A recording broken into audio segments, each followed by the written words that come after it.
What's up, everyone? We're here for another bar table talk where we review food, books, movies, whatever the hell I want. Today, we're talking about The War of Art by Pressfield. Creative work is a gift to the world and every being in it. Don't cheat us of your contribution.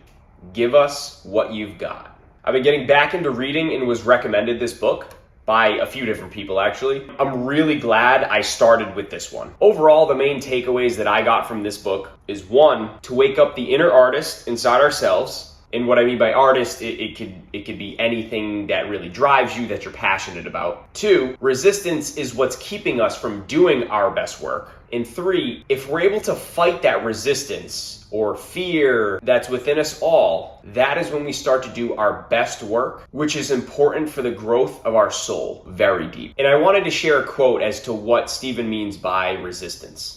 Resistance is experienced as fear. The degree of fear equates to the strength of resistance. Therefore, the more we feel about a specific enterprise, the more certain we can be that that enterprise is important to us and to that growth of our soul. That's why we feel so much resistance. If it meant nothing to us, there'd be no resistance.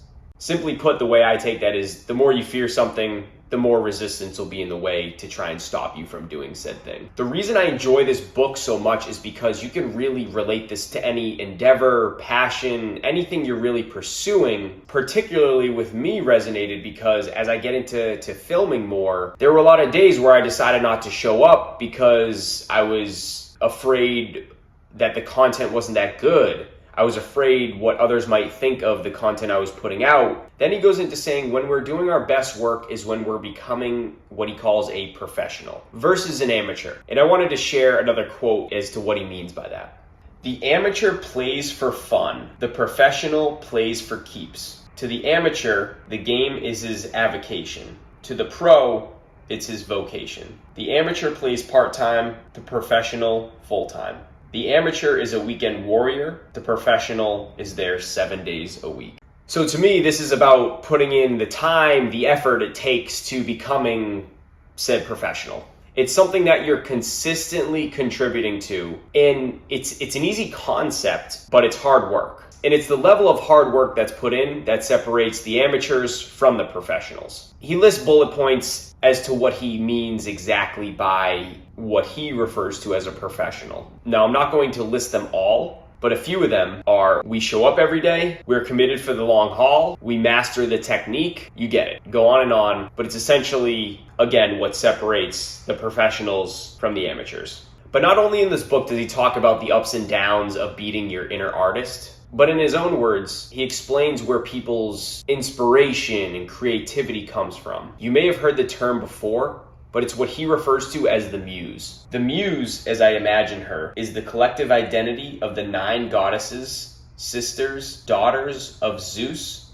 in Mnemosyne, or memory, whose charge it is to inspire artists. Other names for this mysterious force might be the unconscious, the self, the quantum soup. Whatever it is, it represents the unseen dimension of potentiality that is either within us or beyond us. It's where ideas come from.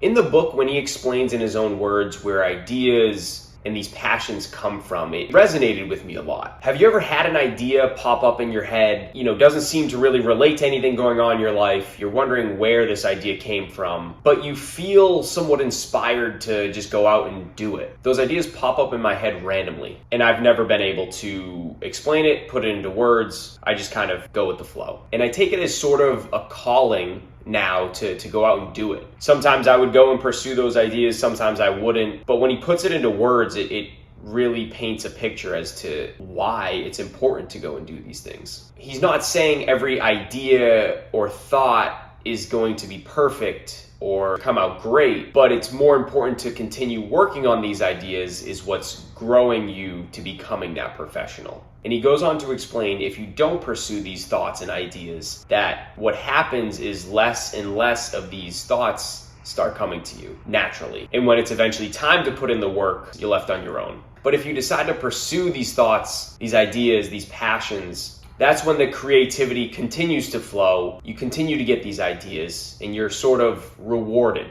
for putting in the work. That last point, it kind of makes sense, right? You put in good work and you'll be rewarded with what you've done. And if you don't put in work, you'll suffer the consequences. Simple as that. And again, the concepts of this book, I feel like are fairly easy, but it's doing it consistently that separates the amateurs from the professionals. So as I said, I've been getting back into making more videos, filming more, creating more content. I've been inspired, but reading this just got me even more inspired to continue to do what I feel like I should be doing. It's a lot about trusting the process of putting in the hard work and seeing those results. Stephen puts these thoughts and ideas and concepts into his own words in this book beautifully. Writing is definitely not one of my strong suits, and being able to put these things into words, read them, was huge. One of his passions he clearly pursued and is probably still pursuing is writing, and it's clearly paid out for him, and it's helping many others find and win their creative battles. So that's my review of the book. Now I want to know what's calling you.